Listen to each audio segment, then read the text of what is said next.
عزیز بھائیوں اور عزیز بہنوں، یہ بات کہنے کو ہم سب کو معلوم ہے کہ یسوع مسیح خدا کا برا ہے،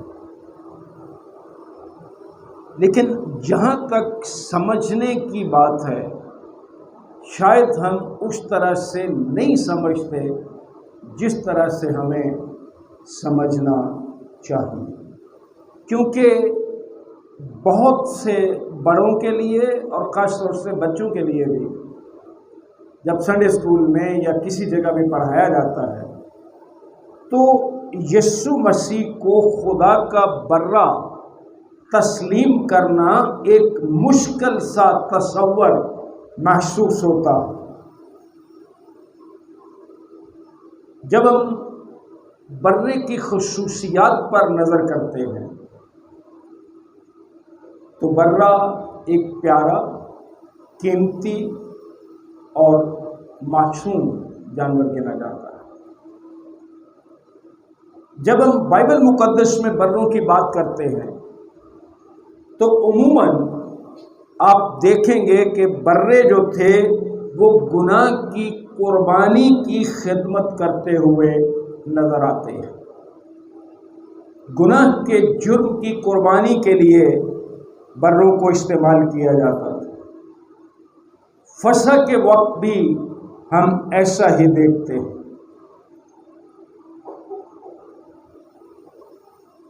اب جب برا ہم یسوع مسیح کو سمجھتے ہیں یا کہتے ہیں تو یسوع اور اس کی موت کے حوالے سے اس کو سمجھنا بہت ضروری ہے۔ آج کے پیغام میں خدا کی مہربانی اور اس کے فضل سے میں کوشش کروں گا کہ کلام مقدس میں سے ہم کچھ ایسی وجوہات دیکھیں جن کی بنا پر یسوع مسیح خدا کا برا کہلاتا، اور یہ بھی کہ اس کے معنی کیا ہیں، اس کا مطلب کیا ہے۔ اب پہلا سوال جو آج آپ کے سامنے رکھنا چاہتا ہوں وہ یہ ہے کہ گناہوں کی قربانی کے لیے یا گناہوں کے لیے برا ہی کیوں مارا یا ذبح کیا جاتا تھا؟ اب مجھے اس سلسلے میں زیادہ علم نہیں ہے، لیکن غور سے سنیے کہ غالباً ایک ہی وجہ اس بات کی دکھائی دیتی ہے کہ بنی اسرائیل کے دور میں اور ان کی تہذیب اور ان کی ثقافت میں برا جو تھا وہ قریب ترین جانور تھا جو داغ سے پاک کسی مخلوق کی نمائندگی کرتا تھا، اس لیے بھی شاید کلام مقدس میں استعمال کیا گیا۔ بہرحال اس بحث میں میں نہیں جانا چاہتا، وجہ کوئی بھی ہو، ہم خداوند کے پاک کلام میں برے کو ایک خاص جانور کے طور پر یا مخصوص کیے ہوئے جانور کے طور پر دیکھتے ہیں۔ پہلی مرتبہ پرانے عہد نامے میں جب ابراہیم اور اسحاق کی کہانی ہم پڑھتے ہیں تو اس حوالے میں ہم دیکھتے ہیں کہ خدا نے قربانی کے لیے برا مہیا کیا۔ ابراہیم باپ ہوتے ہوئے ایک ایسے تصور جس کو سوچا بھی نہیں جا سکتا، مشکل لمحے میں ایمان کے ساتھ چلتا، کیونکہ ساری عمر کے بعد ایک بیٹا ملا، وعدہ کیا گیا کہ اس سے تیری نسل چلے گی، تو خدا نے سب سے پیاری چیز مانگی جب کہ اسے میرے لیے قربان کر دے۔ یہ بہت مشکل مرحلہ ہوگا ابراہیم کے لیے، لیکن ایسے ہی وہ ایمانداروں کا باپ نہیں کہہ رہا۔ میں تو تصور بھی نہیں کر سکتا ابراہیم کی اس حالت کا، یا جس ایمان کے ساتھ وہ اپنے بیٹے اسحاق کو لے کر چل پڑا تھا قربان کرنے کے لیے۔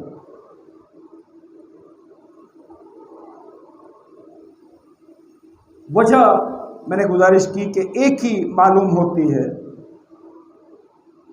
کہ گناہوں کی قربانی کے لیے جو پیشین گوئیاں تھیں اور جو پرانے عہد نامے میں برے گناہ کی قربانی کے لیے ذبح کیے جاتے تھے، وہ علامت تھے اور پیشین گوئیاں تھیں ایک حقیقی برے کی، کہ ایک وقت آئے گا جب خدا بنی نوع انسان کے گناہوں کی قربانی کے لیے حقیقی برہ مہیا کرے۔ فسح کی کہانی جب آپ پڑھتے ہیں بائبل مقدس میں، تو بنی اسرائیل کو یہ ہدایت کی گئی تھی کہ ہر شخص آبائی خاندان کے مطابق گھر پیچھے ایک برہ ذبح کرے۔ یہ کبھی پڑھا اپنے کلام مقدس میں سے فسح کے حوالے سے؟ اور پھر خروج کی کتاب کا 12واں باب گھر جا کے ضرور پڑھیے مہربانی کر کے اس سلسلے میں۔ گھر پیچھے خاندان جو تھا، آبائی خاندان کے مطابق گھر پیچھے ایک برہ جو تھا وہ ذبح کرنا تھا، اور اس کا خون اپنے گھروں کے دروازوں پر، دونوں بازوؤں پر اور اوپر کی چوکٹ پر لگانا تھا۔ اور خداوند نے وعدہ یہ کیا تھا کہ جب موت آئے گی، موت کا فرشتہ آئے گا، تو جن گھروں کے دروازوں کے دونوں بازوؤں پر اور اوپر کی چوکٹ پر خون لگا ہوا دیکھے گا، ان گھروں کو موت کا فرشتہ کیا کرے گا؟ چھوڑتا جائے گا۔ ان میں کسی کی موت نہیں ہوگی۔ بروں کے خون نے اس وقت خدا کے لوگوں کو محفوظ رکھا، موت سے بچ گیا۔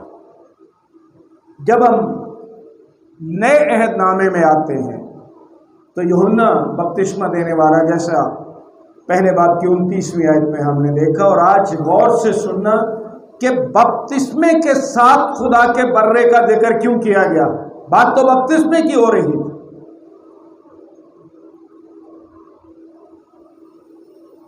یوحنا کی معرفت ہی کیوں یسوع مسیح کو خدا کا برہ کہا گیا؟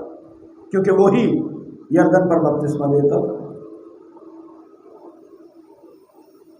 مکاشفہ کی کتاب میں دیکھیں تو برے کے بارے کم از کم 9 حوالہ جات ہیں جو فاتح یسوع مسیح کو ہمارے لیے پیش کرتے ہیں۔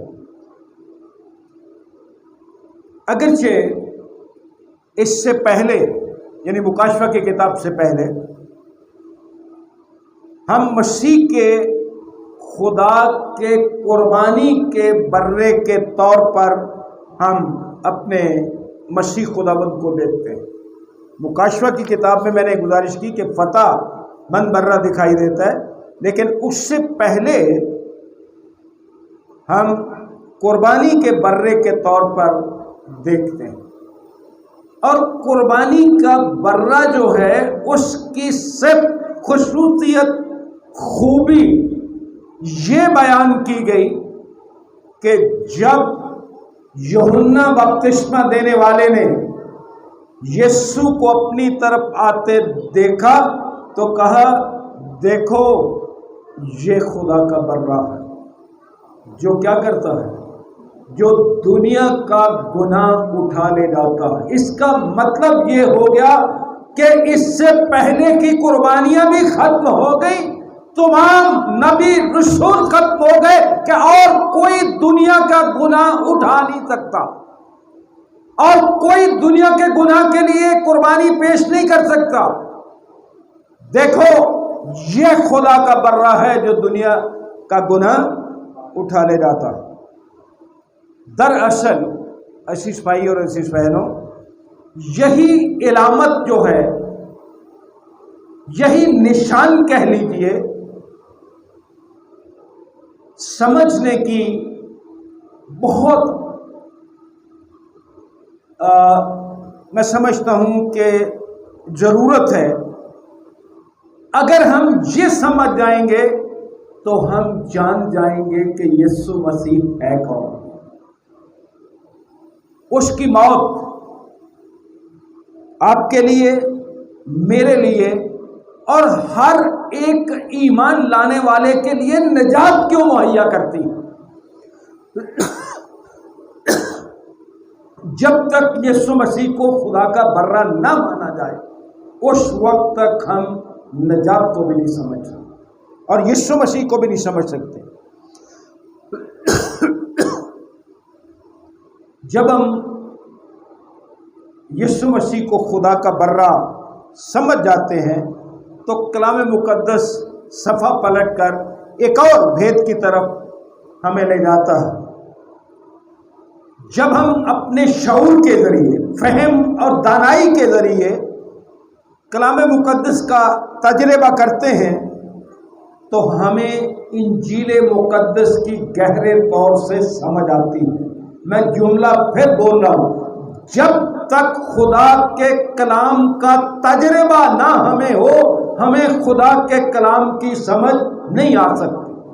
ڈگریاں، تعلیم، سیمنریاں نہیں سمجھا سکتی جب تک خود ہماری زندگی میں خدا کے پاک کلام کا تجربہ نہ ہو اپنے فہم کے سبب سے۔ اور جب ہمیں سمجھ آ جاتی ہے تو پھر خدا کا پاک کلام ہماری زندگی میں متحرک ہو جاتا، عمل کرنا شروع کر دیتا۔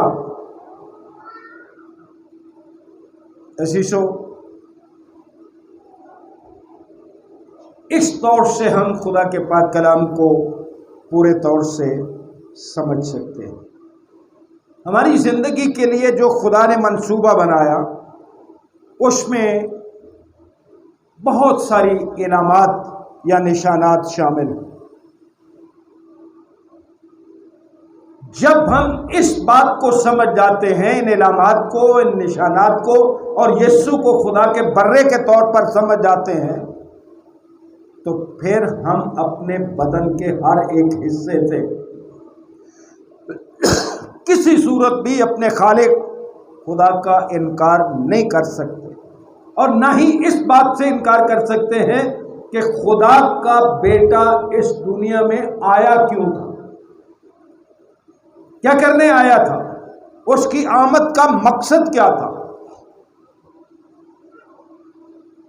یاد رکھیے، وہ آپ کے لیے، میرے لیے، اس جہان کے لیے اس دنیا میں آیا۔ اس کے اس زمین پر آنے کی وجہ آپ ہیں، میں ہوں، یہ دنیا ہے۔ جس نے گناہ کیا، صلیب پر اس کے خون بہانے کی وجہ آپ، میں، دنیا پوری ہے، سب گنہگار۔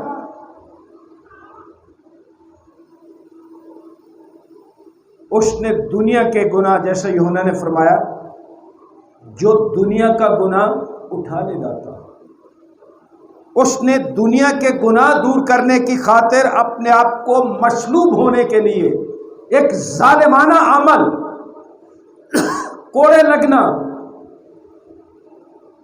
ہاتھ پاؤں میں کیل ٹھونکے جانا، یہ ایک ظالمانہ عمل تھا۔ یسوع مسیح نے اپنے آپ کو میری، آپ کی خاطر، ہم گنہگاروں کی خاطر اس عمل کے حوالے کر دیا، ہمارے گناہوں کی خاطر۔ آج میں چاہتا یہ ہوں کہ ہم اس علامت کے تعلق میں عہد جدید میں سے خدا کے برے کے معنی پر غور کریں کہ خدا کے برے کے کیا معنی ہیں اور وہ ہماری زندگی میں کیا معنی رکھتا ہے، ہمارا عمل کیا ہے، ہم نے اسے کس طرح سے سمجھا ہے۔ پہلی بات جو آپ کے گوش گزار کرنا چاہتا ہوں اس سلسلے میں کہ یسوع خدا کا برا کیوں کہلاتا ہے۔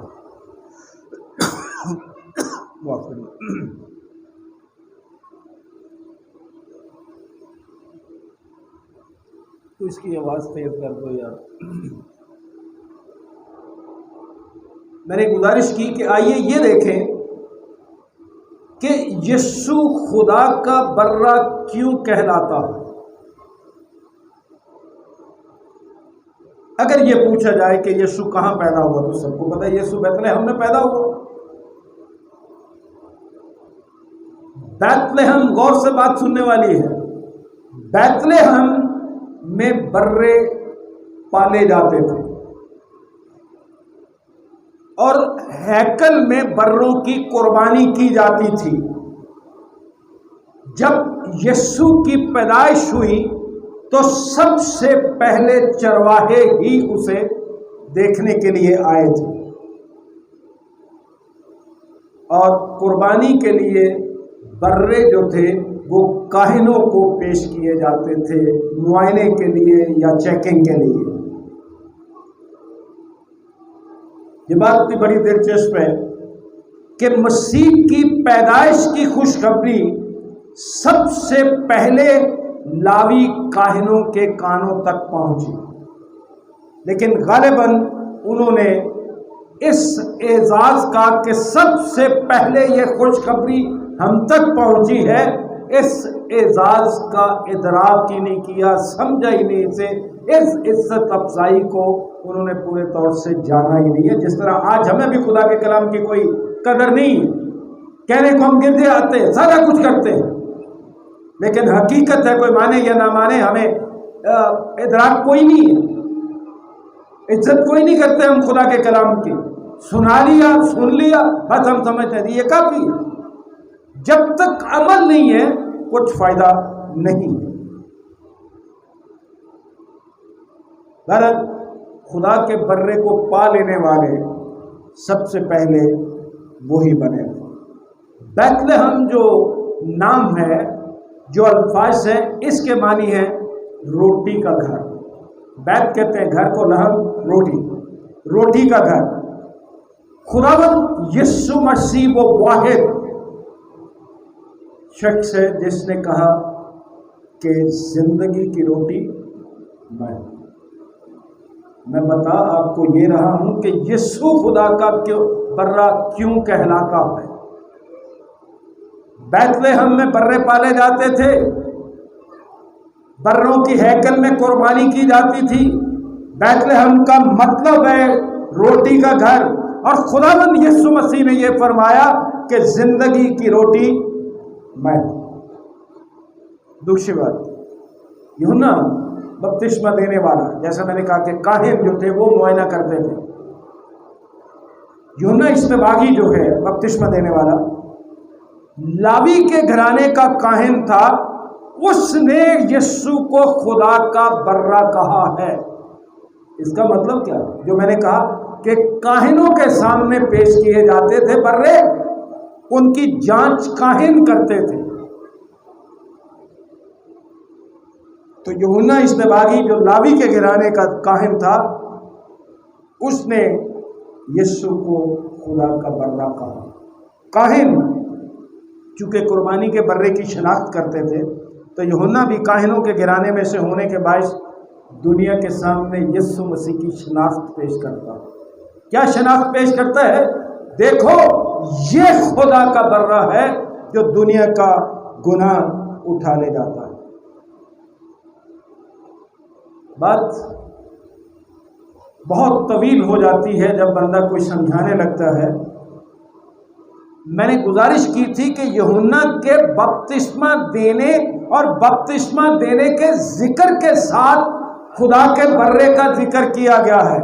بات دراصل یہ ہے کہ جب یوحنا بپتسمہ دیتا تھا وہ پانی کے نیچے جانے اور اوپر آنے کو پیش کرتا ہے، اور جو مطلب ہم نے لیا ہے وہ اس کا مطلب تھا ہی نہیں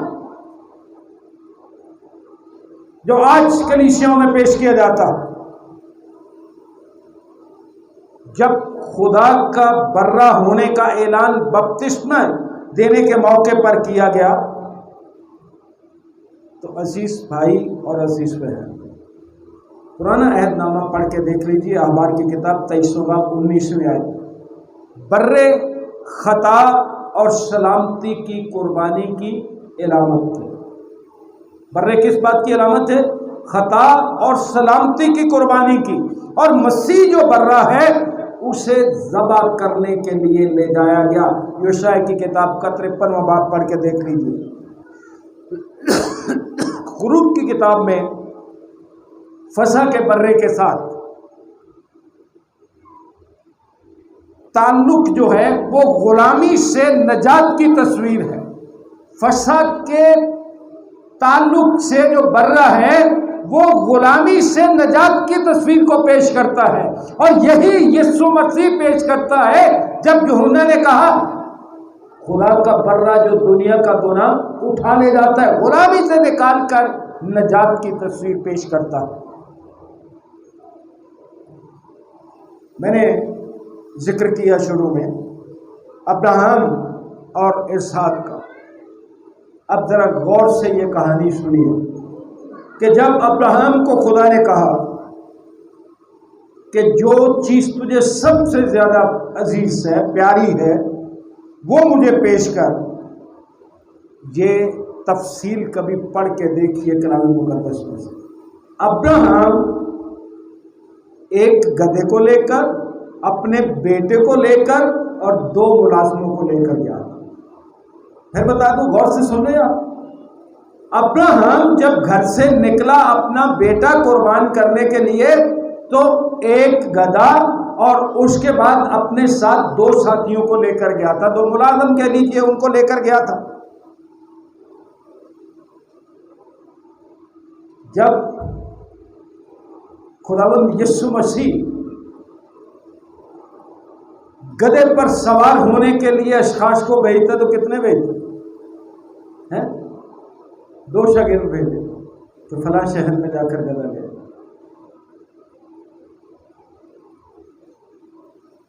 اور یسوع مسیح بھی مصلوب ہونے سے پہلے یروشلم میں داخل ہوا تھا، جو اس کا شاہانہ داخلہ کہلاتا۔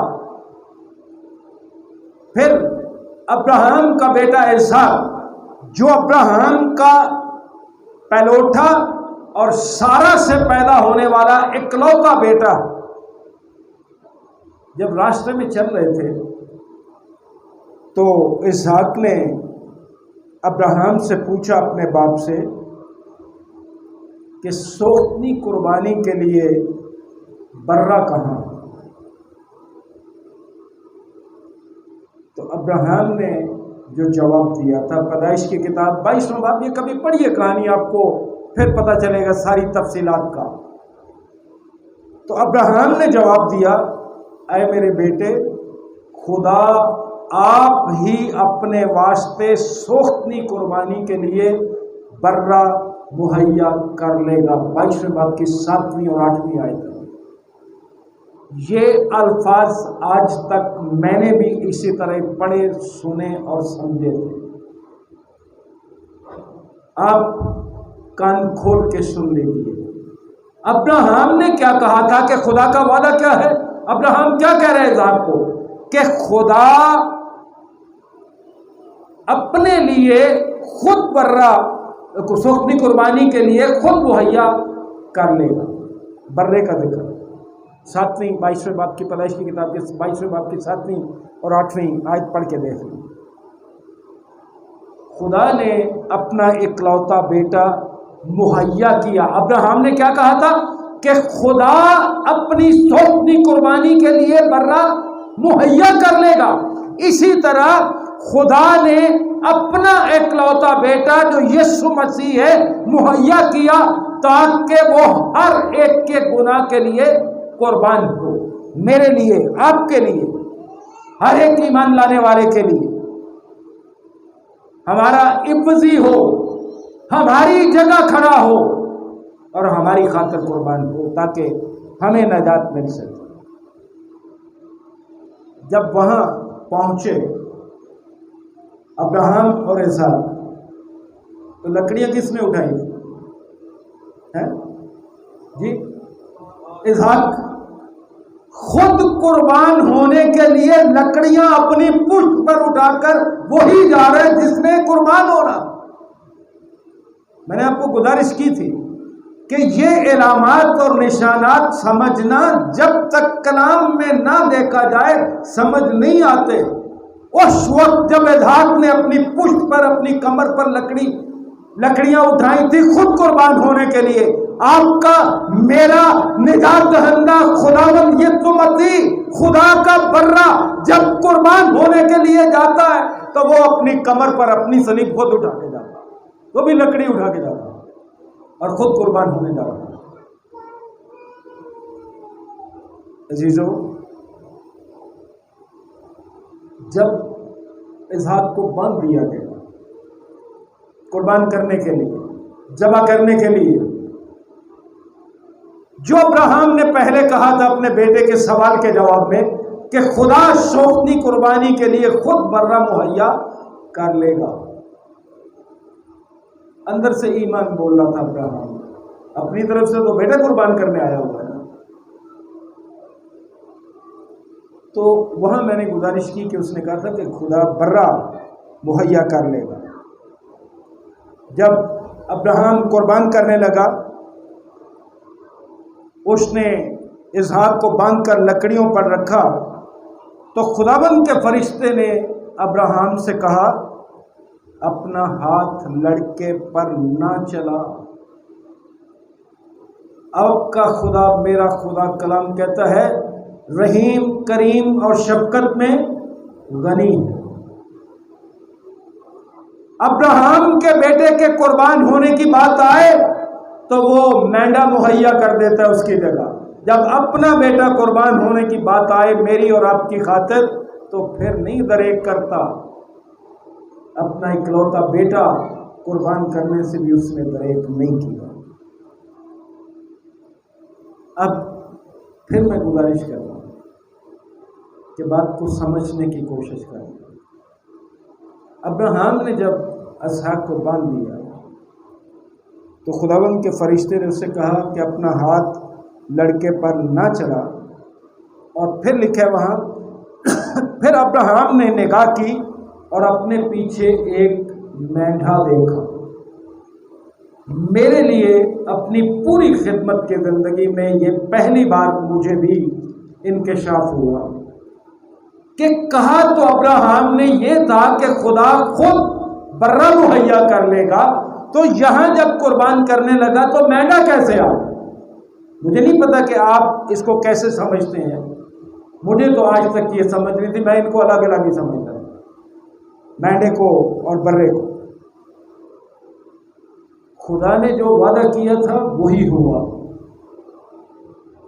مینڈے اور برے میں فرق نہیں تھا۔ اب فرق آگے چل کر پڑتا، جب مینڈا قربان کرنے کے لیے مہیا کر دیا خدا نے، تو بات دراصل یہ نہیں کہ کلام بدل گیا یا خدا بدل گیا تھا کہ برے کا وعدہ کر کے تو مینڈا مہیا کر لیا تھا۔ جب ہم انگریزی زبان میں جو بچے پڑھے لکھے ان کو میں شیپ کہوں نا تو یہ کہیں گے جس کا مطلب ہوتا ہے بھیڑ، یہی سیکھا ہے نا ہم نے، یہی سیکھا، شیپ کا مطلب بھیڑ ہوتا ہے، ہم بھی خداوند کی بھیڑیں ہیں۔ لیکن جب خدا کے برے کی روشنی میں یا اس کی سمجھ بوجھ کے لیے دیکھیں گے کہ خدا نے ابراہیم کو مینڈا کیوں مہیا کیا، تو شیپ، بھیڑ جس کو ہم کہتے ہیں، بھیڑ کا بچہ نر ہو یا مادہ ہو، یہ بات غور سے سن لیں، 1 سال تک وہ برہ ہی گنا جاتا، نر ہو یا مادہ ہو وہ برہ ہی تصور کیا جاتا ہے۔ اور پھر بعد میں جب جوان ہوتا ہے، سال کے بعد جو مادہ برا ہوتا ہے یا مادہ جس کو ہم بھیڑ کہتے ہیں اپنی زبان میں، وہ انگریزی زبان میں یو بن جاتے ہیں، EWE، اس کو یو بولتے ہیں، اور جو نر برا ہوتا ہے وہ مینڈا کہلاتا ہے۔ یہ فرق تھا، اور کوئی خدا کا کلام نہیں بدل گیا، جس کو مینڈے کو کلام مقدس میں ریم کہا جاتا ہے، RAM۔ فرق صرف اتنا تھا۔ یسوع مسیح کی صورت میں خدا نے اپنے بیٹے کو گناہ کی آخری قربانی کے لیے پیش کر دی۔ تمام قربانیاں جو ہیں وہ موقوف ہو گئی۔ کسی کو معلوم ہے کہ ابراہیم اپنے اکلوتے پیارے بیٹے کو قربان کرنے کے لیے کس پہاڑ پر لے کے گیا تھا؟ موریا پہاڑ پر۔ اب حیران ہوں گے کہ خدا کا اکلوتا بیٹا، اس کا پیارا بیٹا یسوع مسیح بھی اسی پہاڑ پر مصلوب ہوا۔ تب دیکھیے کیا علامت تھی اسحاق کی قربانی میں اور اس برے میں۔ میں نے پہلے گزارش کی تھی کہ تمام برے جو ہوتے تھے نا، وہ یروشلم میں لائے جاتے تھے جہاں ان کی پرورش کی جاتی تھی۔ اسی لیے خداوند یسوع مسیح بھی ذبح ہونے سے پہلے، مصلوب ہونے سے پہلے، مارے جانے سے پہلے یروشلم میں داخل ہوا، اور کاہنوں کو پیش کیے جاتے تھے وہ برے۔ ہیکل میں خداوند یسوع مسیح گیا، یروشلم میں داخل ہوا، اور اس نے ایک سچی، حقیقی اور آخری قربانی پیش کرنے کے لیے ہیکل کی صفائی کروائی۔ فصح کے برے کے بارے جب ہم پڑھتے ہیں تو فصح کے موقع پر خاندان کا سربراہ یعنی باپ جو تھا وہ برے کا انتخاب کرتا تھا، اور ہماری خاطر قربان ہونے والے برے کا انتخاب بھی خود خدا باپ نے کیا۔ خدا کے برے کا انتخاب۔ پھر جیسا میں نے پہلے بھی کہا کہ فصح کے لیے آبائی خاندان کے مطابق گھر پیچھے ایک برا لینا ہوتا تھا، یعنی خاندان پیچھے ایک برے کا حکم تھا۔ عزیز بھائیوں اور عزیز بہنوں، اس وقت جو حکم دیا گیا تھا جب نئے نامے میں ہم یسوع مسیح پر ایمان لائے تو کیا ہوا؟ دیکھا آپ نے کیا ہے؟ اس وقت کیا تھا؟ خاندان پیچھے ایک برا۔ اور جب آپ نئے نامے میں خداوند یسوع مسیح پر ایمان لے آئے، خواہ کسی جگہ کے بھی ہوں، خواہ مختلف خاندانوں کے ہوں، دنیاوی طور سے خداوند میں ہم سارے کیا بنتے ہیں؟ ایک خاندان۔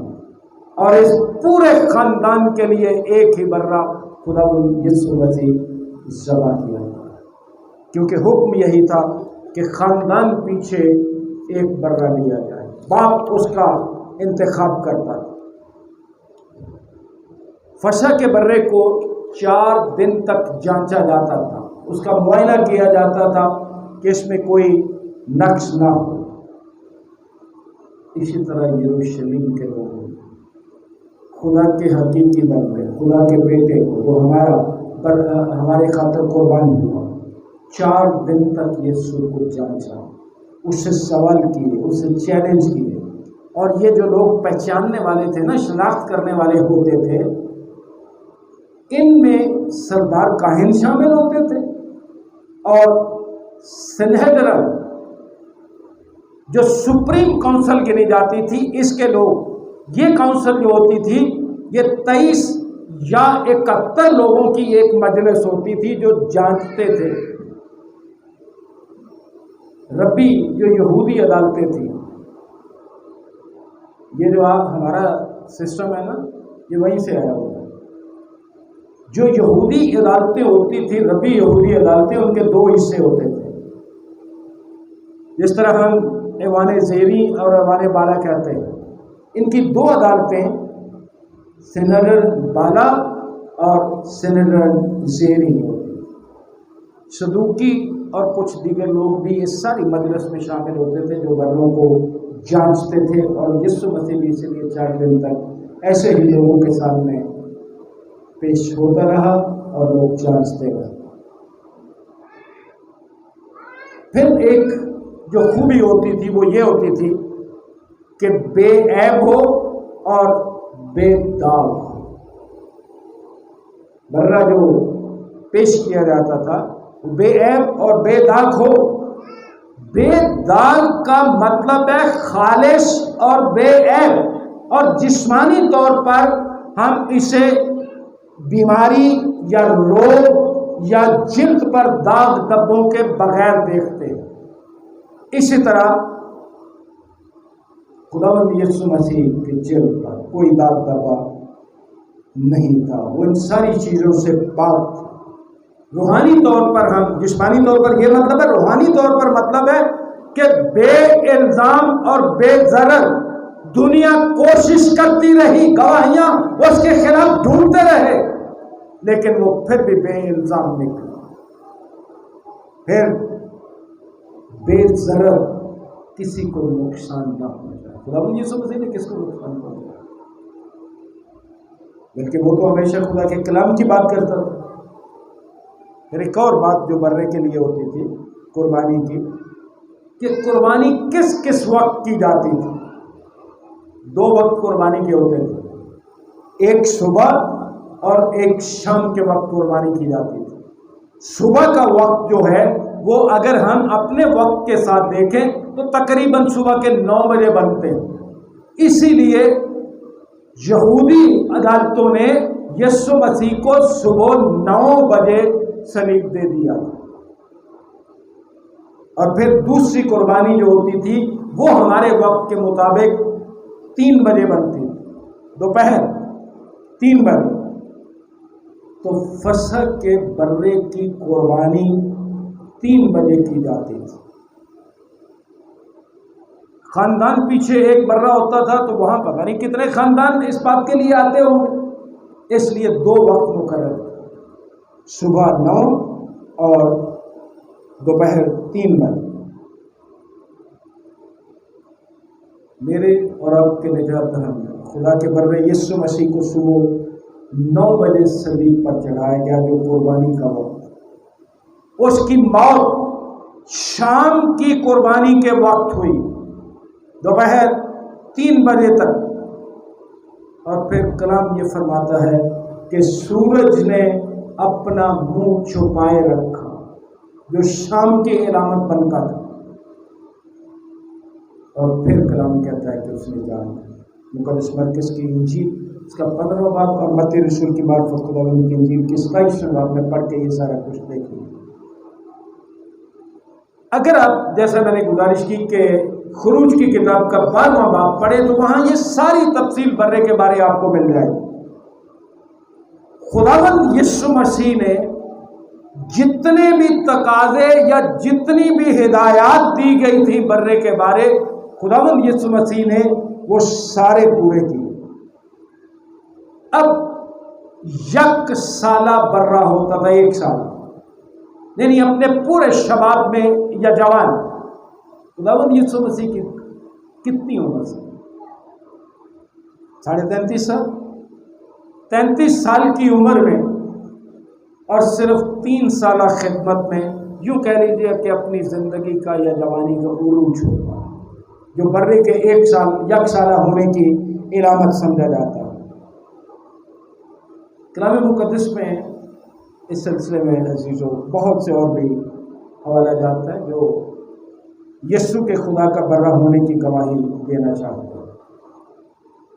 جو کچھ میں نے گزارش کی، اس کے علاوہ بھی بہت کچھ ہے، لیکن میرا مقصد تھا آپ کو مرکزی نقطہ سمجھانا، اور امید ہے کہ وہ آپ کے لیے واضح ہو گیا ہوگا۔ یسوع مسیح خدا کا بے عیب اور کامل برہ تھا، جس نے ہمیشہ کے لیے ہمارے گناہ دور کر دیے۔ ہم اتنی بڑی نجات کے تحفے میں زندگی بسر کرتے ہیں یا اس کے بغیر کرتے ہیں، انتخاب آپ کا ہے۔ آج آپ سوچ لیجئے، اتنی بڑی نجات جس کے لیے خدا کے برے کو قربان ہونا پڑا، اس میں آپ نے زندگی بسر کرنی ہے یا اس کے بغیر کرنی؟ آج آپ اپنا انتخاب کر لیجیے اور پیغام کے آخر میں یہ سوچ لیجیے، کیا آپ نے یسوع مسیح کو خدا کے برے کے طور پر پہچان لیا ہے؟ کیا آپ نے اپنے گناہوں سے توبہ کی ہے اور اپنا پورا بھروسہ صرف اسی پر رکھا ہے؟ وہی اکیلا خدا کا برہ ہے، گناہ کی آخری قربانی ہے، اس کے بعد کوئی قربانی ہے نہیں ہے۔ خدا کے برے کی قربانی کے بعد گناہوں کی کوئی قربانی باقی نہیں رہتی۔ ہمیں اب کسی اور برے کی ضرورت نہیں۔ عبرانیوں کا خط 12ویں باب کے مطابق یہ یعنی یسوع ہمیشہ کے لیے گناہوں کے واسطے ایک ہی قربانی گزران کر خدا کی داہنی طرف جا بیٹھا۔ عبرانیوں کا خط 12ویں باب کی 12ویں آیت پڑھ کے دیکھ لیجیے۔ عزیز بھائیوں اور عزیز بہنوں، آخری بات گزارش کر رہا ہوں، یسوع مسیح، اردو میں تو ہم صرف یہی کہیں گے جی خدا کا برہ یا برہ، لیکن جب ہم انگریزی زبان میں پڑھتے ہیں تو وہ صرف لیمب نہیں ہے، دی لیمب ہے، یعنی اس کے علاوہ ہے ہی کوئی نہیں ہے، وہ واحد برہ، خاص برہ جس کو کہہ لیجیے، جو دنیا کا گناہ اٹھا لے جاتا ہے۔ خداوند سے دعا کہ خدا ان سچائیوں کو کے وسیلے سے ہمیں برکت بخشے، اور یہ سچائیاں جو خدا کے برے کے بارے آج ہمیں خداوند کے کلام میں سے معلوم ہو، خداوند خدا کے ساتھ ہمارا تعلق مزید بڑھانے اور اس تعلق کو مضبوط کرنے میں مدد۔ خداوند آپ سب کو برکت دے۔ آئیے دعا کریں۔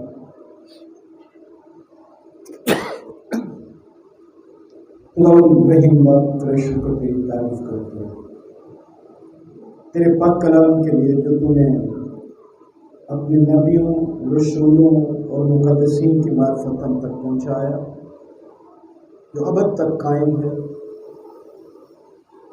جو بدلتا نہیں ہے۔ تیرا شکر تیری تعریف کرتے ہیں اپنے نجات دہندے خداوند یسوع مسیح کے لیے، جو خدا کا برہ ہے، جو ہماری خاطر قربان ہوا، جس نے ہر وہ تقاضا قربانی کا جو تیری طرف سے کیا گیا تھا اسے پورا کیا اور ہمارا عوضی بنا، ہماری خاطر قربان ہوا تاکہ ہم بچ جائیں، ہم گناہوں سے نجات پا لیں، ہمیں گناہوں کی معافی مل جائے۔ تیرا شکر تیری تعریف کرے، بخش دے کہ جتنوں نے اسے اپنا نجات دہندہ قبول کیا ہے انہیں برکت ملے، جنہوں نے اسے خدا کا برہ، اپنی جگہ قربان ہونے والا، عوضی قبول نہیں کیا، وہ بھی اسے اپنا نجات دہندہ قبول کر، کیونکہ اس کے بغیر چارہ کوئی نہیں، وہی گناہوں کی آخری حتمی قربانی ہے، اس کے بغیر کوئی قربانی ہے نہیں۔ عبادت کے بقیہ حصے میں ہمارا ایمان مضبوط کر، اور یسوع مسیح کو جب ہم تیرے برے کے طور پر دیکھیں تو یہ بھی جان لیں کہ وہی ہے جو ہمارے گناہ اٹھا لے جاتا ہے۔ ہمارے ایمان کی مضبوطی ہوتا ہے یسوع مسیح کے